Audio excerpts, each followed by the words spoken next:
China has essentially, over the course of 2 generations, modernized to an incredible degree, lifting millions upon millions of people out of poverty, spending a lot more on its military to shore up its own defensive and offensive capabilities. China is just a powerful nation. And is going to be increasingly powerful. And it is taking the lead in crucial energy sectors that are going to define the 21st century. So it's just going to become more and more powerful. I hope that the United States is able to recognize the writing on the wall and to leave the region in a measured and peaceful way that doesn't stoke. 大家好，今天聊一个正在改变世界格局的问题。美国真的还像过去那样强大吗？中国的崛起又究竟把美国逼到了什么位置？本场访谈邀请国际关系学者丹尼尔、贝斯纳围绕美国实力变化、中国崛起以及未来全球秩序展开了一场颇具冲击力的讨论。二战结束后，美国曾经是毫无争议的世界霸主，经济、军事、科技和金融实力都占据压倒性优势。但如今，这种优势正在发生变化，美国相对实力不断下滑，国内问题持续累积。而中国却在短短几十年里完成惊人的现代化，从曾经积贫积弱的国家成长为足以影响全球格局的超级力量。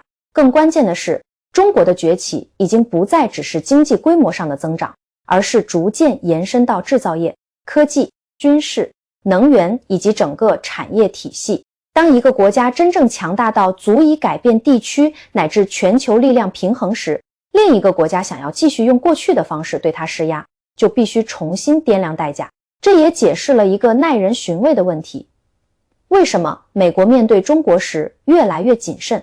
为什么台湾问题虽然敏感，美国却不敢轻易把局势推向战争？难道不是美国不想，而是今天的中国已经强大到让美国不得不重新计算风险？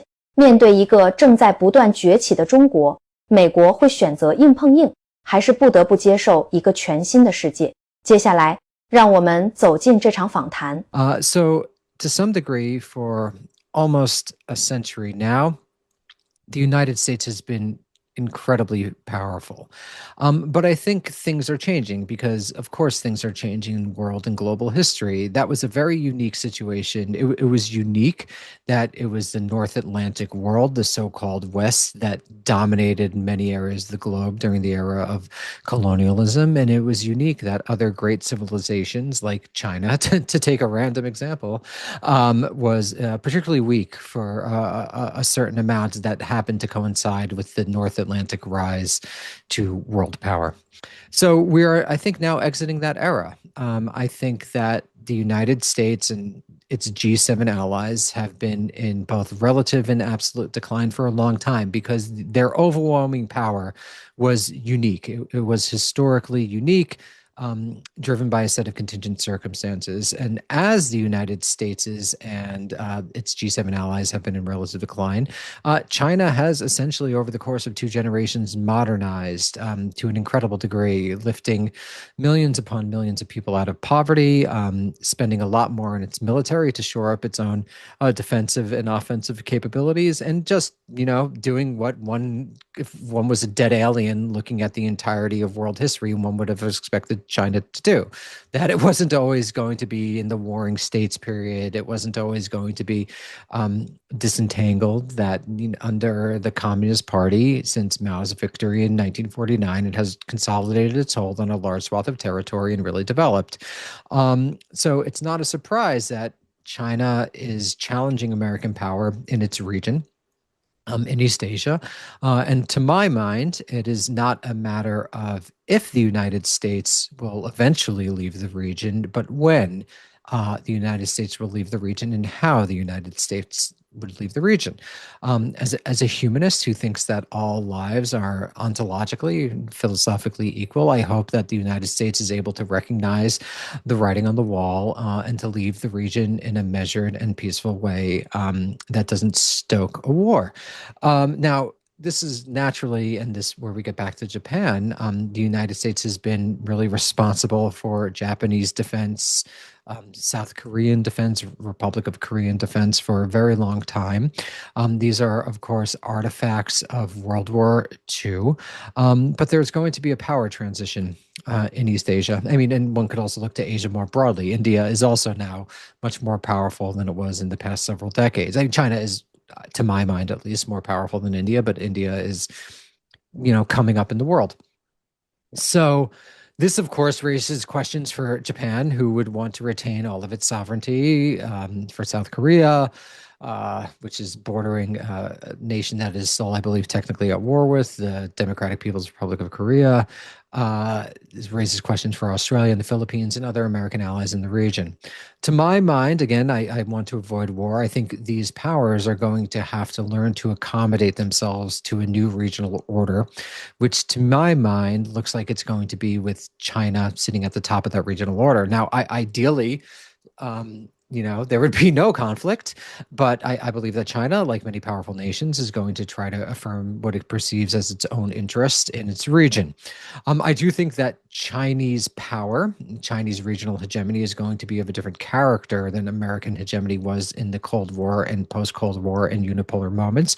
And that from where I'm sitting, I don't think that the CCP, the Communist Party, has any interest in trying to govern the world in a way that the United States, I think, genuinely wanted to govern the world, wanted to transform other countries in its image, wanted to push economic liberalization, wanted to push capitalism, wanted to push its own form of procedural liberal democracy onto the world.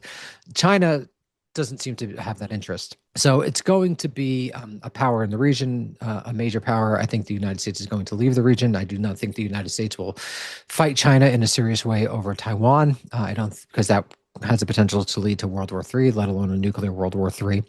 And I think regional allies of the United States are going to have to accommodate themselves to a new reality. Perhaps the United States could help shore up the security of a country like Japan. That is something that, might be reasonable. People need to look into it. But I think that we're entering a world of spheres of influence, in the sense that the United States is going to dominate certain world regions. China will dominate other world regions. It will fight with other powers. I wouldn't be surprised if China and India have various conflagrations in the coming decades. Europe will dominate parts, that is Western and Central Europe will dominate Western and Central Europe, and Russia will probably dominate its Western borders, what is, we in the North Atlantic world refer to as Eastern Europe, as well as the Balkans and the Baltics.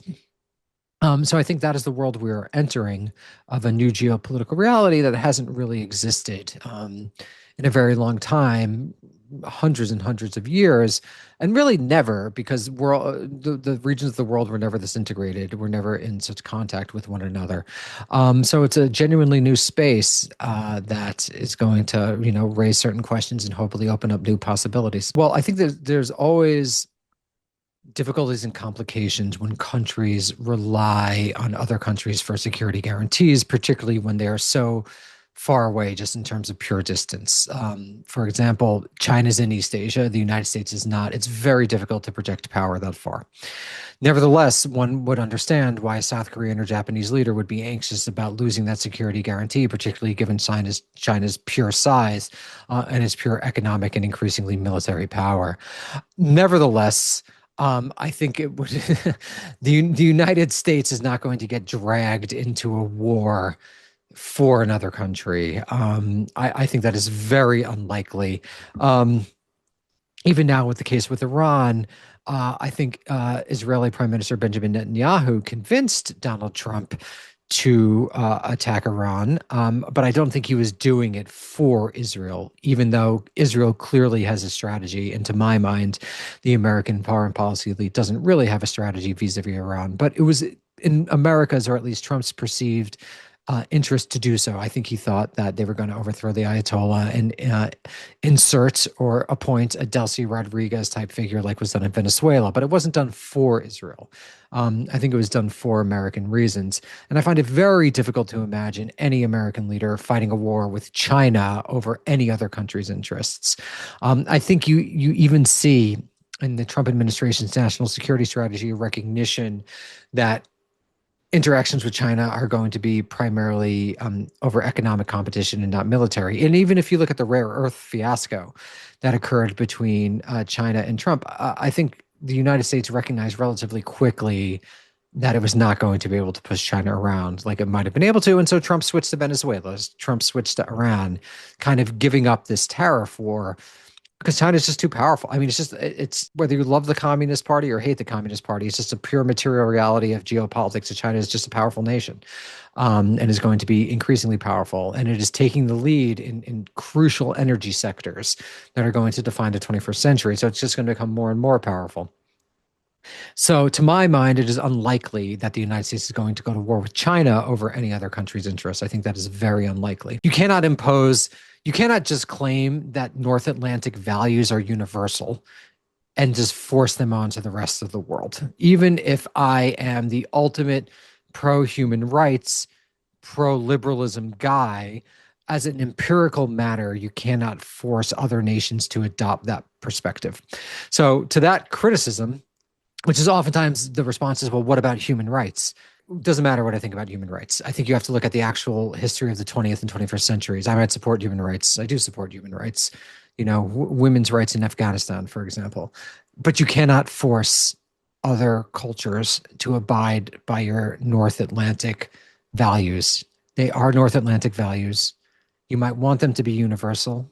Maybe from a philosophical perspective, you could claim they're ontologically universal and that everyone has certain freedom and rights, but in actuality, they're linked to particular cultures in particular times and spaces, and you cannot force them.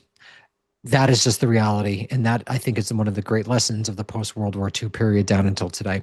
So that's what I say into that. And again, to my mind, you're only going to get the type of world that liberals claim to want of human rights and equality, et cetera, if you allow, quote unquote allow, because I don't think the United States is allowing, I think it's relative power in decline. But if you accept that other regions, other parts of the world are going to choose their own path, and that's actually the more likely way to get a genuine international law over time.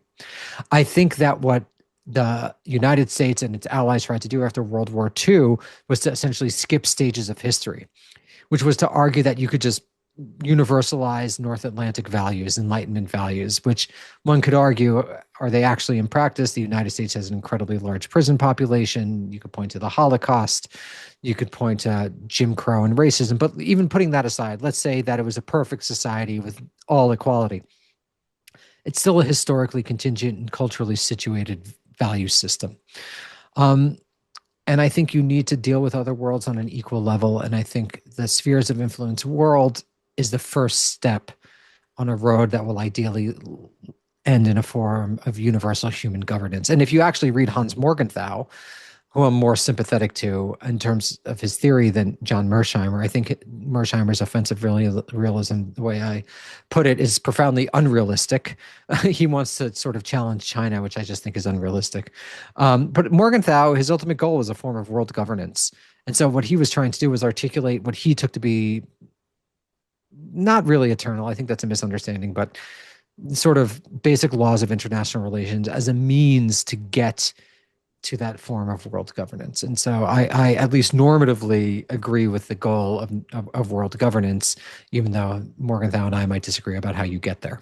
But I have the benefit of having seen the last 75 plus years of actually existing U.S. empire and U.S. history and global history. 回顾这场访谈，真正值得我们思考的，可能并不只是美国会不会为了台湾问题与中国发生冲突，而是一个更大的问题。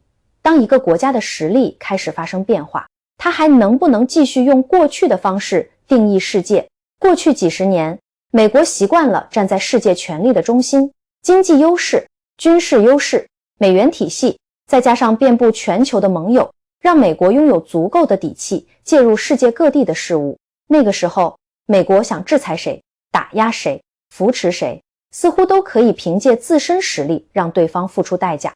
但今天情况正在发生变化，中国已经不是几十年前那个需要仰视西方的中国。经过几十年的发展，中国拥有全球最完整的产业链和强大的制造业基础，在高铁、新能源汽车、通信、造船、人工智能、清洁能源等多个领域不断突破，从基础设施到科技产业，从工业体系到国防能力，中国正在形成越来越强的综合实力。更重要的是，中国的强大并不是建立在某一个领域的偶然领先，而是建立在庞大的经济规模、完整的工业体系、巨大的市场、持续的科技投入以及长期发展的能力之上。这也是为什么今天美国面对中国时，已经不能再像过去那样轻松地说一句我要限制你，然后就认为中国只能被动接受。